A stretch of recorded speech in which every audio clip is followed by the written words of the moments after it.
என்ன மாப்பிள வீடெல்லாம் இடிஞ்சு என்னாச்சு? அது ஒண்ணு இல்ல மாப்பிள, துபாயில நேத்து குண்டு போட்டாங்கல, அதுல இருந்து சின்ன பிசுறு விழுந்துருச்சு, வீடு இடிஞ்சு போச்சு. ஓஹோ, துபாயில இருந்து கொடுக்கு வந்திருக்கோ. நல்லா துபாயில நோகாம ஏசில உட்காந்து நல்லா சம்பாதிச்சு இங்க வந்து வீடு கட்ட என்ன பண்றாது? மூர்த்தி என்னடா பேசிட்டு இருக்க? எங்க அப்பனை பத்தி உனக்கு என்னடா தெரியும்? எங்க அப்பா சின்ன வயசுல இருந்து கஷ்டப்பட்டு ராப்பால உழைச்சு என்னை படிக்க வச்சு என்ன துபாய்க்கு வேலைக்கு அனுப்பி விட்டாரா.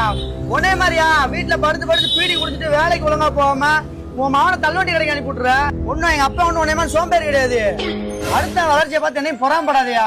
அவன் 50,000 சம்பாதிக்கான், அவன் 1 லட்சம் சம்பாதிக்கான். அவன் வீட்டுல என்ன படுத்தா கிடைக்கான்.